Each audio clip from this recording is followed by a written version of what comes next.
indicted in the United States, All right, wanted with a $50 million my bounty. question would be, if it only took 4 hours to take our president, it's very short, nobody dies on the other side, nobody dies on our side, it's perfect. Would it be an act of war? We just don't believe that this operation comes anywhere close to the constitutional definition of war. But would it be an act of war if someone did it to us? Nobody dies, few casualties, they're in and out. Boom, it's a perfect military operation. Would that be an act of war? Of course it would be an act of war. I'm probably the most anti-war person in the Senate, and I would vote to declare war if someone invaded our country and took our president. Our founders debated extensively over which branch of government should have the power to declare or initiate war.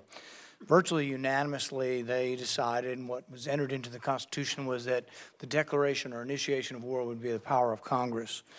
Now, we have many advocates, many of whom are here today, who have been advocates for an expansive notion of presidential power. They often argue that wars are not really wars, that they're kinetic actions or drug busts.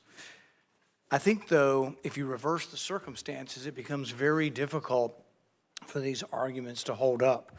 So I would ask you, if a foreign country bombed our air defense missiles, captured and removed our president, and blockaded our country, would that be considered an act of war? Well, I think your question is about and I will acknowledge you've been very consistent on all these points the entire career. So let me, no matter who's in charge. So I will point to two things. The first is it's hard for us to conceive that an operation that lasted about 4.5 hours and was a law enforcement operation to capture someone we don't recognize as a head of state, indicted in the United States, wanted with a $50 million bounty. My question would be, if it only took 4 hours to take our president, it's very short, nobody dies on the other side, nobody dies on our side, it's perfect.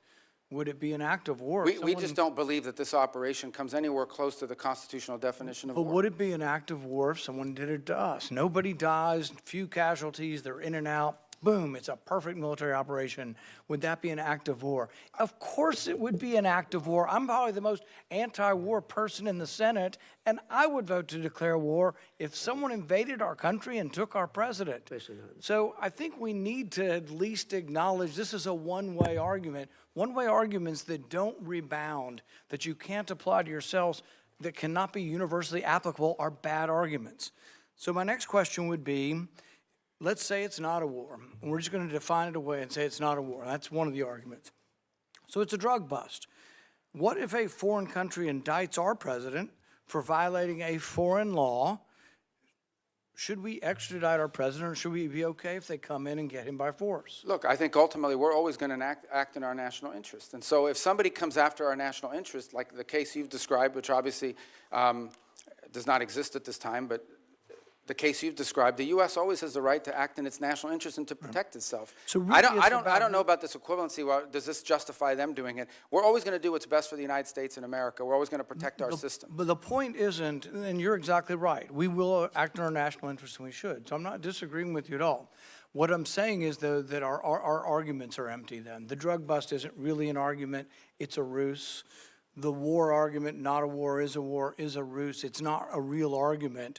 And we do what we do because we have the force, we have the might, we do it because it's in our interest. So we wouldn't let anybody come in, bomb us, blockade us, and take our president. We've had arguments about legitimate, illegitimate presidents, bad elections, rigged elections. So there's all kinds of same arguments that we've had in our country that they've had in Venezuela. But we wouldn't argue for an indictment. And these things aren't idle speculation. I mean, Netanyahu's been indicted by the ICC. And one of the reasons I object to being part of the ICC, and I would say you and the administration probably agree, is we're not going to let any international council indict our president and arrest him somewhere on foreign soil. We're not going to do that. We actually, most of us probably object to indicting Netanyahu in that way as well. So I think the arguments are invalid. So we did get the legal opinion that Senator Kaine referred to, the OLC opinion, Office of Legal Counsel.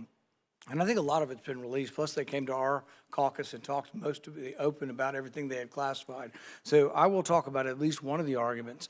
They say this war wasn't a constitutional war, therefore it doesn't rise to the constitutional notion of us declaring or having to initiate the war. It just doesn't rise. And one of their main arguments was not enough people died. And so there is some number that they aren't specific, but there is some number. I would assume although I'm not positive, but the 50, 60,000 soldiers who died in Vietnam might be enough for them to call that a war. But here's the problem. It isn't the number, it's that it happens in retrospect.